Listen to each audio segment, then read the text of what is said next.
Alright guys, so here's a quick synopsis of what we were doing on 4.3, which deals with trig functions on a unit circle. Some of this stuff we're going to talk about on Tuesday, but this is just kind of getting us to a point of what we've been doing.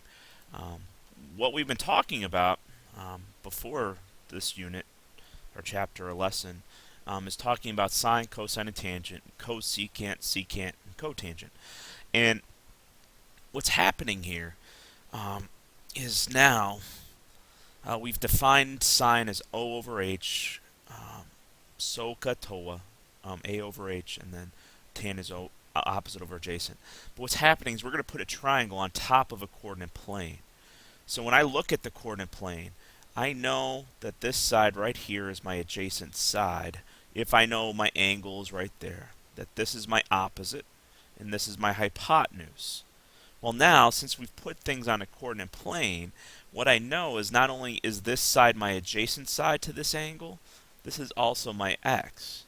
And if this is my opposite side, if I were to look at a specific point right here that's x, y, then I would know that this would have to be my y value. And then this would have to be my hypotenuse, but what's going to happen is this is going to be called my radius because there's going to be a circle that can go through that specific point. So what I know is that no longer is sine is going to be and always will be opposite over hypotenuse, but it will also be considered to be y over r. Adjacent over hypotenuse is going to be x over r, and then opposite over adjacent is going to be y over x. And that gives me these 6 trig ratios. How am I going to find my radius? Just by using the Pythagorean theorem, like x squared plus y squared equals r squared, and I'm going to solve for it. So if you guys want to take these, you guys can pause the video, and then I'm going to go on to some other application questions or applying what we just learned here. So what I have here is I have a specific point, that point P, which is negative 512. And what's happening is my angle, which starts off right here on my positive x-axis and always will, because it's in standard position, is going through negative 512. So my angle starts off right here, and it's going through this point, negative 512. So I have an angle right here, which is my theta. Okay? And this is where my point, negative 512, is. So what I want to do is I want to define each of these ratios given that specific point. Okay? So what I'm going to do is I'm going to draw a triangle that goes to my x-axis. And what I know is that this distance is going to be negative 5 because that's my x value. I'm going negative 5 to the left and I'm going up 12. Well, what I have to do is I have to find the radius of a circle that's going through this point, I want to find the distance between the origin and that specific point, which we're going to call r. So I'm going to use Pythagorean theorem, x squared plus y squared equals r squared. So I'm going to take negative 5 squared plus y squared, or 12 squared, equals r squared. So I have 25 plus 144 equals r squared. So I get r squared to equal 169, which gets me r to be 13. So what I'm going to do is I'm going to look at each of these ratios now and try to find their exact value. Because I know that x is negative 5, y is 12, and r is 13. So if you remember each of those ratios we talked about sine being y over r, cosine being x over r, tangent being y over x, x over y is cotangent, r over x, and then r over y for cosecant. So y is 12 over my radius of 13. That's what sine would be. Cosine is x over r, so it's going to be negative 5 over 13. Tangent's going to be 12 over negative 5. Cosecant is going to be 13 over 12.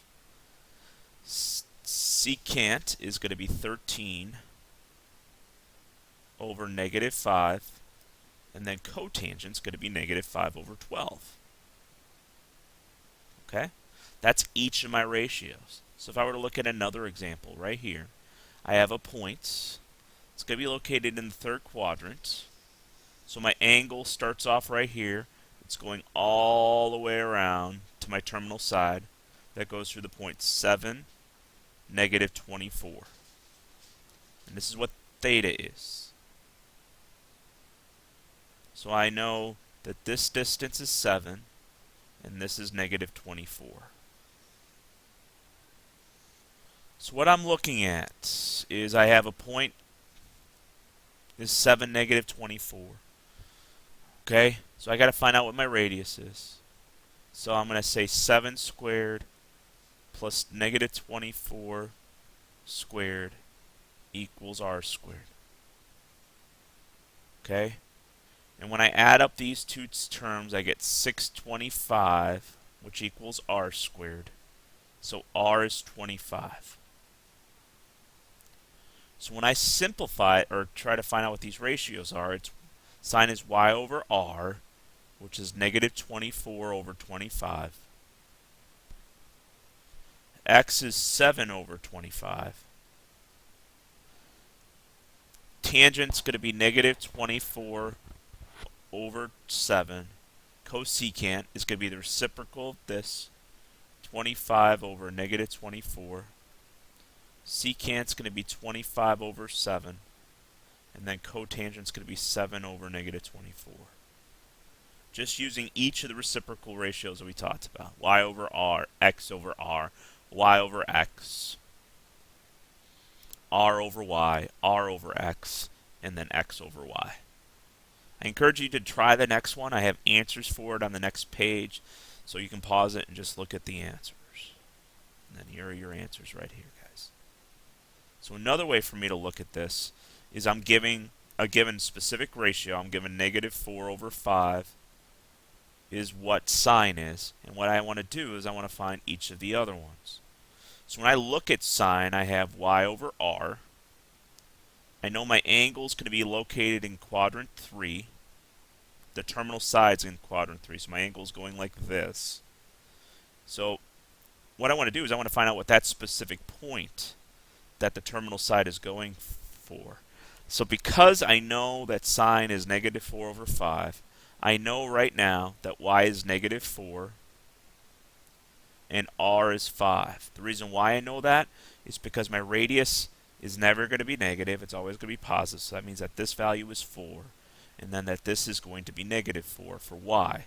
Because it's in quadrant 3, I know that my y values are negative in quadrant 3. So what I have to do is I have to find out what x is. So I have x squared plus negative 4 squared equals 5 squared. So I have x squared plus 16 equals 25. X squared equals 9. You get x to be 3. So I know that x is going to have a 3 in it, but because it's located in quadrant 3, all of my x values are negative, so that makes it a negative 3. So my point right here is negative 3, negative 4.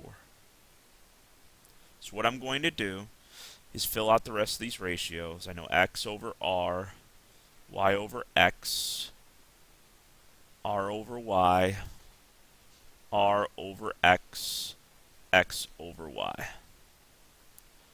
So it's going to be negative 3 over 5. And then this is going to become positive 4 over it's going to be negative over a negative, so it's negative 4 over negative 3, which makes it a positive 4 over 3. The reciprocal of this, negative 5 over 4. Secant's going to be negative 5 over 3. And then cotangent is the reciprocal of this, which is 3/4. So let's look at this next one. I have negative 24 over 7 cotangent. So I know right now this is negative 24 over 7. I actually know that this is going to be negative 7 over 24 because these two are reciprocals of each other. So I just have to find these ones right here. So I know my value, my angle is going to be in quadrant 4. So I'm going all the way around to quadrant 4 to find theta. So in this case, it's not bad because I'm given cotangents, negative 24 over 7. It's x over y. So right now I know x is going to have a 24 and y is going to have a 7 in it. Now what I got to determine is in this quadrant, do I have a positive x value or a positive y value? And because it's in quadrant 4, all x values are positive in quadrant 4, so that means that y is going to be negative 7. So I know my order pair for that specific point is 7 negative, or 24 negative 7. So I have 24 here, a negative 7 here. My radius, if I use the Pythagorean theorem, you will get it to be 25, because we've done that one previously. So now sine is y over r, so it's going to be negative 7 over 25. Cosine is going to be 24 over 25. Secant's the reciprocal, 25 over 24. And then 25 over negative 7 is what secant, or cosecant's going to be. I'm going to show you guys the answers to the next question. If you guys have questions, make sure you see me on Tuesday or any day so we can go over it. Here are your answers, and thank you for watching.